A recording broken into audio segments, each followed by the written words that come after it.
akeeka qabsoo kana bal'isuufis hojjete. Birmadummaan Oromoo dafqa dhiigaaf lafee ilmaan Oromoon dhugooma jedhee amana. Dhaggeeffattoota isaas wareegama qaalii kanaaf kakaasuuf carraaqa. Kun raadiyoo sagalee walabummaa Oromiyaati.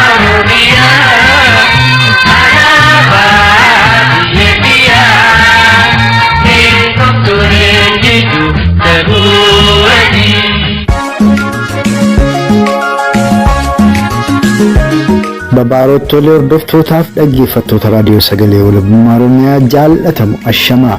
Kun sagantaa tamsaasa kallattii raadiyoo sagalee walabummaa Oromiyaa kibxata adoolessa bultii 27 bara 2021ti. Turtiin keessan agamaa kuffii keenyaatti nufaanaa ta'uuf kan isaan hawwatu ammoo anaxiiqii dhugaasaati. Anis anaa dhufu saniin jechaatuman odeeffannoolee gaggabaaboo gurra isaan buusuun gara sagantaa keenya guyyaa irratti tarkaanfanna. Kaaba Oromiyaa Konyee Walloo Ona Dawwee Hawaa keessatti miliishonnii fi bulchitoonni takkaa'u kaabinoonni ona saniidhaa hawaasa Oromoo humnaa dirqisiisanii yeroo warri gara lola warra Tigiraay waliin gaggeessaa jirutti duulchisuudhaaf yaalan hawaasni Oromoo ona sanii dhukaasa irratti banuudhaan miliishotaa fi bulchitoonni gamasii namni tokko madaa'uu fi tokko ajjeefamuu gama hawaasa Oromoo Walloo ofittisuu fi tarkaanfii fudhateerraas namni tokko wareegamuutu dhaga'amee jira. Kanas bal'ina isaa sagantaa keenyatti aanu keessatti gamasitti bilbilee odeessa bal'aa kan isiniif dhiyeessinu ta'a. Gama biraatiin ammoo mootummaan Koloneel Abiyyi hawaasa Oromoo horsiifatee buluuf qotee bulu kan odeeffannoo takkaa'uu miidiyaa hawaasummaa fi sabquunnamtiilee garaagaraa irraa fagoo ta'e kan odeessa gahaa hin qabne moossuudhaan gara waraana isaaf hin malletti bobbaasaa jiraatutu dhaga'amaa jira. Kunis Konyaalee kibba ba'aa Oromiyaa godina Arsii lixaa fi ba'aa akkasumas baalee ba'aa Oromiyaa godina Argee ba'aaf lixaa keessatti hawaasni takkaa'uu dargaggoonni Oromoo danuun mooffamuudhaan gariin ammoo sobamuudhaan akkasumas humnaan lola sanaaf leenjii akka fudhataniif bobbaafamaniiru. Warri gara kaaba Impaayera Itoophiyaatti geeffamanii bakka lola sanii ga'an hedduun isaanii duraniiru. Gariin ammoo achirraa baqatanii baafatuudhaaf hawaasa Oromoo Wallootti wawwaataa akka jiran odeeffanneerra. Buma wal fakkaatuun ammoo Konyaalee lixa Oromiyaa godina Wallagga lixaa Wallagga ba'aa Qellem Wallaggaa fi Horroo Guduruu Wallaggaa irraa baadiyaa keessa baruun kaabinoonni fi miliishonni mootummaa Koloneeffataa Impaayera Itoophiyaadhaa dargaggoota Oromoo ol adeemoo humnaan ukkaamsanii mana hidhaatti guuraa jiraatu. Mana hidhaa keessaas leenjii fe'anii baasaa jiraatudha kan dhaga'ame. Nus isa kana qulleeffatuuf gara godina Wallagga ba'aatti bilbilee odeessa guutuu arganneerra. Kanarrattis dabalataan haala hawaasni Oromoo gamasii keessa jiru irrattis kan miseensa qeerroo bilisummaa Oromoo ba'aa Wallaggaa irraa argannetu sagantaa kana keessatti isiniif dhiyaata. Turtiin keessa nagamaayii kurfii keenyaatti nufaanaa ta'u. Muuziqaa ce'umsaa kana booda sirrumaan gara marii miseensa qeerroo bilisummaa Oromoo lixa Oromiyaa godina Wallagga ba'aa waliin tolfanneetti tarkaanfannaa nufaana tura.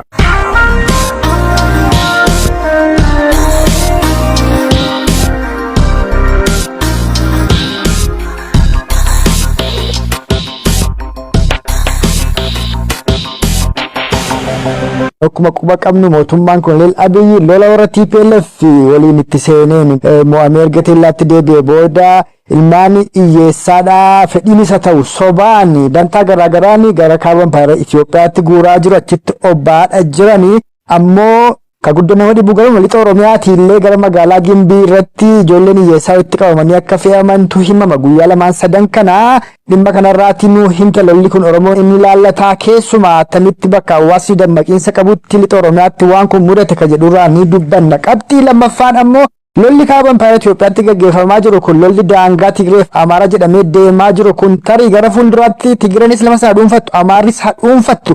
Ammoo meeshaan gamasitti bobba'aa jiru kun dabalataan ammoo jaarsaa jaartiin Amaaraa osoo namni warri hidhataa jiran kun qawween kun bordeebee dhufee ittiin Oromoo cabsuuf warraaf oola. Hawaasni Oromoo bifa kanallee ilaaluu qaba yaada jedhutu jira. Jalqaba irratti attamitti dargaggoonni takka daa'imman Oromoo xixiqqoon lixa Oromiyaatti moofamanii waraana kanaaf hawwataman ka jedhu irratti yaada kennu qooduun dubbii keenya aanfannu.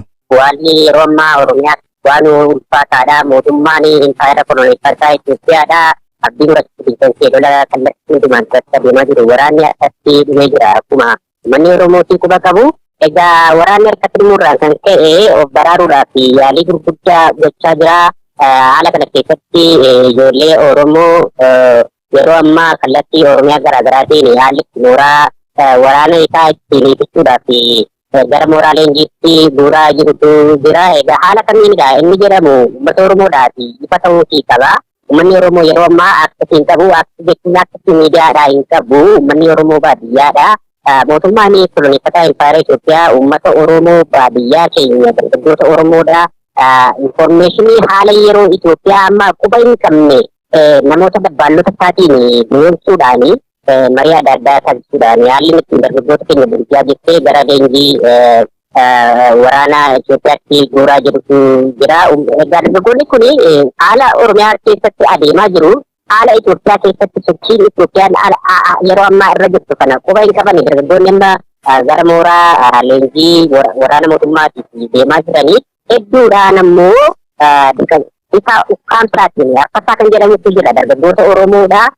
Bakkuma deemtutti daandii irratti bakkoota adda addaa irratti dargaggoota affasuudhaani waan jedhan fakkeessanii dargaggoota kana dirqamaan gara mooraa leenjii waraana mootummaatti haalli isaan itti geessaatii jirantu jira. Namoota ilmaan Oromoo mana hidhaa jiran illee haalli isaan itti gara mooraa leenjii sanatti dabarsaatii jirantu jira. Haalli itti ololli propagaandaa mootummaan dhiyeessaa jiruu fi haalli qabatamaa lafarra jiru waladdadha. Dargaggoonni keenya dirqamaan fedhii isaanii malee haalli itti deemaa jirantu jira. Kan biraa immoo dargaggoota odeessa hin qabnetu mooraa leenjii kana deemaa jira. Ijoollee baadiyyaa homaa tokko waan biyya Itoophiyaa kana keessatti adeemaa jiru quba hin qabne hubannoo siyaasaa kan hin qabnetu adda waraanaa naannoo Tigraayitti geessee fichisiisuudhaaf mooraa leenjii geessachaa jira. Egaa lolli amma yeroo ammaa taasifamaa jiru lola Impaayera Itoophiyaadhaa fi saba Tigree gidduutti geggeeffamaa jirutu jira.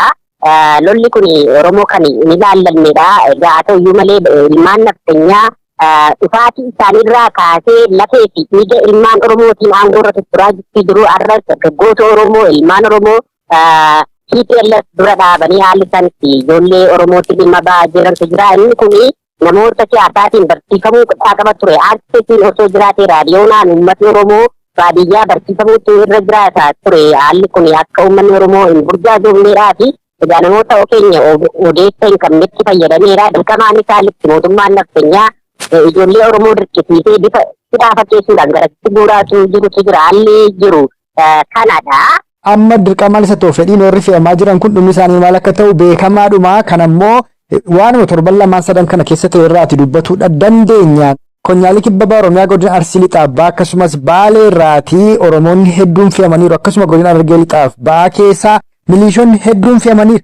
Warri fe'amanii deeman kun baay'een isaanii gara Wallootti baqatanii jiru. Warri Oromoonni Walloo gargaaruu danda'an achirraati meeshaa waraanaadhaa gatii salphaadhaan gurguratanii uffannaa hawaasaa uffatanii bifa isaan ittiin badaa jirantu jira. Gariin ammoo osoo badanii qabamanii namni 8 bakka tokkotti namni 3 bakka tokkotti bakka isaan itti dhuman yookaan rashanamantu jira. Qabatamaatti gamasitti bilbilee odeeffanneera. Kana yeroo arganne booda itti deebinaa.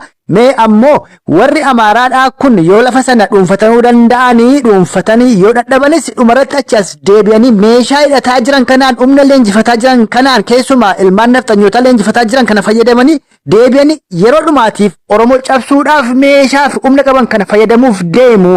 Oromoon bifa kana illee kana ilaaluu qaba. Yaaddoo jedhutu dhaga'amaa jira gidduu kana. Mee ati maal jetta akka miseensa qeerroo bilisummaa Oromoo lixa Oromiyaa irratti? Egaa lolli amma adeemaa jiru lola kaayyoo hin qabnedha. Lolli mootummaa naftanyaadhaa fi Tigree gidduutti adeemsisaa jiru. TPLF uummanni Tigraay lola jiraachuudhaa fi dhabamuutti gaggeessaa jira. TPLF qabnaan Impaayerri naftanyaa eenyummaa isaa balleessuudhaaf adeemaa jira. Gara kanaan immoo yoo sirni Impaayera Itoophiyaa kun kan cabu ta'e TPLF naftanyaa cabsuudhaan Oromiyaa qabachuutti adeemaa jira. Lolli adeemaa jiru gara tokkoon lola biyya ofii walaboomsuu gaggeessaa jira Tigraay. Yoommoo humni isaa jabaatee kan naftanyaarra aanu yoo ta'e lolli adeemaa jiru Oromiyaafidha. Wanni kun sirnaan hubatamuudhaa qaba. TPLF kan danda'u taanaan Finfinnee to'achuudhaa fi boodatti hin deebi'u. Isa kana uummanni Oromoodhaa sirnaan xiyyeeffachuuti qaba. Yeroo ammaa qabxiin qabatamaan uummanni Oromoo hubachuudhaa qabu. Miidiyaaleen garaagaraa uummanni Oromoo illee saayidii qabatee haalli inni ittiin gara tokko garee gara tokko diinamtutu jira. Uummanni Oromoo xiyyeeffachuudhaa kan qabu waraana bilisummaa Oromoo waraana isaaf lolaa jirudha. Eenyummaan iyyuu deggaruudhaan irra jiraatu. TPLF'n deggaruu, TP mormuu, TP deggaruu, TPLF'n mormuu osoo hin taane qaama isa ittisu yoo lolli kun xumuramee gara xumuraatti kan dhufu ta'ee TPLF naftanyaa qabsinaan Finfinnee to'achuudhaaf Finfinnee gaseenuudhaaf kan boodatti deebi'u miti. Isa kanaaf iyyuu haala uummata Oromootti deemaa jiru kanarraa uummanni Oromoo irra aanee abbaa biyyummaa isaa mirkaneeffachuudhaaf tokko waraana isaa woboo jabeeffachuutu irra jiraata. Lolli adeemaa jiru eenyuudhaaf iyyuu osoo hin taane Oromiyaadhaafidha. Bakki itti ol lolaa jiran dirree Amaaraa fi dirree Tigiree haa ta'u iyyuu malee faayinaaliin xumurri lola kanaa Oromiyaadhaafidha. Dantaa Oromoo irratti ol lolaa jiru, Oromiyaa saamuu irratti ol lolaa jiru, nafi Oromiyaa bulchaa irratti ol lolaa jiru. Isa kanaaf uummanni Oromoo eenyuun iyyuu kan irratti deeggaruu osoo hin taane akkamittiin ofii isaa abbaa biyyummaa isaa mirkaneeffachuu akka qabu isa kana irratti waraana isaa jabeeffachuutu irra jiraata. Diyaaspooraan Oromoodhaallee aktivistoonni Oromoodhaallee miidiyaa irraa saayidii qabatanii waa'ee TPLF'n xiinxalaa oolanii isa kana uummata Oromoo irraa dhaabuudhaa qabu. Tokkoof tokkoon sochii amma biyya Itoophiyaa kana keessatti adeemaa jiru irratti qawweetti deebi'eera. Haalli amma biyya kana keessatti adeemaa jiru hidhannoo guutuu hin qabdu, humna hin qabdu taanaani qaama siittis hin qabdu taanaan biyya hin qabdu, eenyummaan keessarraa molqamuudhaaf deemaa. Isa kanaaf iyyuu uummanni Oromoo yeroo ammaa waraanni bilisummaa Oromoo hedduu jabaatee sadarkaatti biyya isaa dhuunfachuutti dhiyaachuu irra jira. Isa kanaaf immoo deeggarsa uummata Oromoo gaafata. Lammiileen Oromoo bakka mara jiran biyya keessaa biyya alaa jiran waraana isaanii wajjin hiriiruu gaafata. Egaa akkuma beekamu TPLF duuba Ameerikaan akka inni jiru beekamaadha. Isa kana uummanni Oromoo quba qaba jedhee yaada.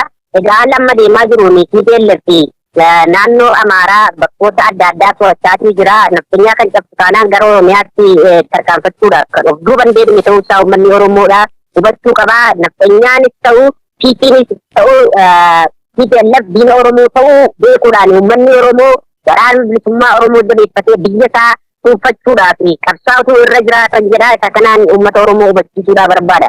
Tole ulfaadhugaa kan irratti xiyyeeffattee dubbatte TPLF yoo jabaatte Finfinnee qabatuudha. Akka waliigalaatti mul'achuu yoo Oromoo saamuuf Oromiyaa irratti kan isaan ol lolaadha jiranii jettee dhugaadha.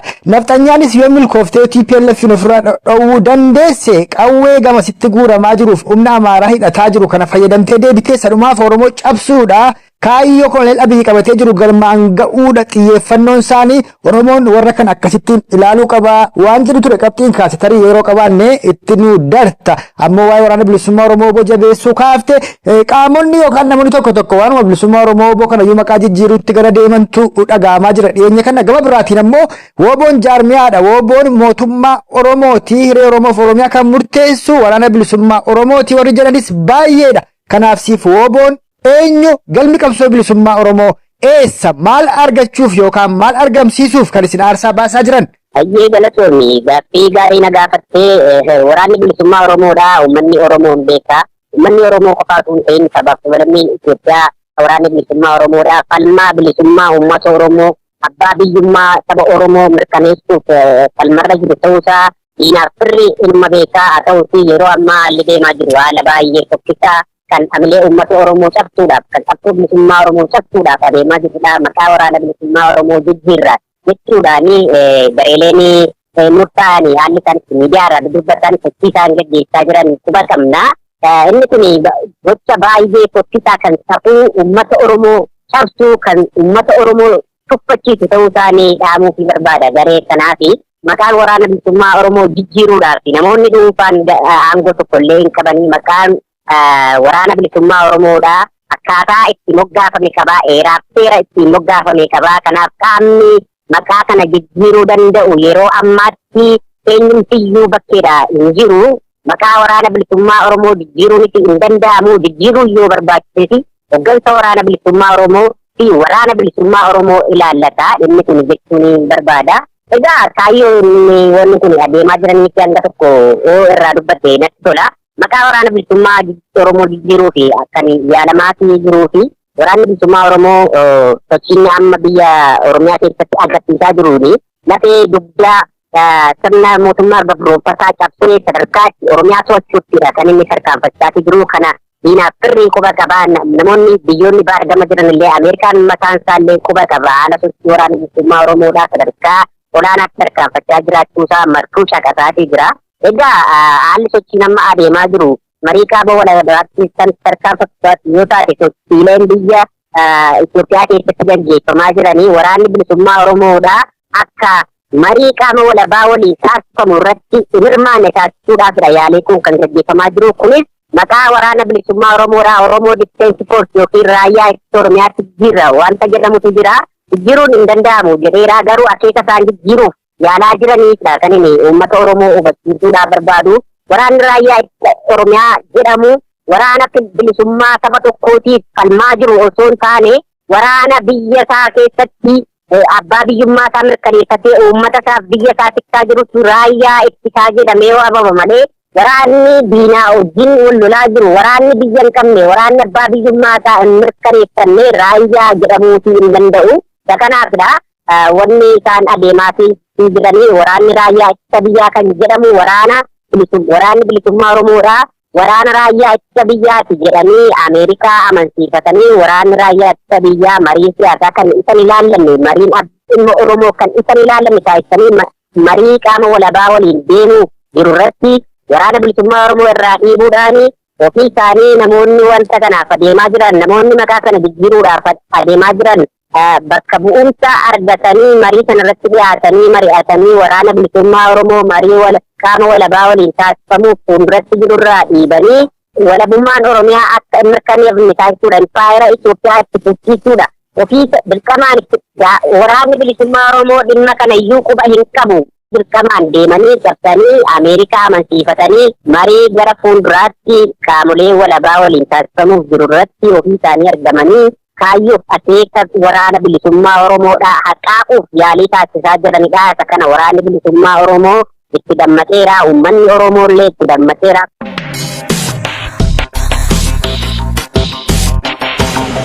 Gaaruma hordoftoota dhaggeeffattoota keenya jaalatamu kan amma dhageessan kun haala adeemsa qabsoo bilisummaa Oromoo dhimma egeree Oromoof Oromiyaa akeekaaf galma qabsoo bilisummaa Oromoo akkasumas dargaggoonnii fi qeerrooleen Oromoo kan baadiyaa guutuu Oromiyaa keessa jiran kan odeeffannoo wayitaarraa fagoo jiran gariin sobamuudhaan kaanis ammoo dirqisiifamuudhaan gara lola isaaniif dhimmalleetti fe'amaa leenjiidhaaf bobbaafamaa jiraatu irratti odeessa guutuu miseensa qeerroo bilisummaa Oromoo Lixa Oromiyaa godina Wallagga Baarraa argannee san dhageessifneedha. Miseensi qeerroo bilisummaa Oromoo godina Wallagga Baarraa odeeffanne kun galmiif akeekni qabsoo bilisummaa Oromoos walabummaa Oromiyaa mirkaneessuu bilisummaa Oromoo dhugoomsuuf mootummaa birmaduu Oromoof Oromiyaadhaa gadi dhaabbatu akka ta'es dubbateera. Nus kanuma jabeessina. Gama biraatiin achiin ba'uudhaaf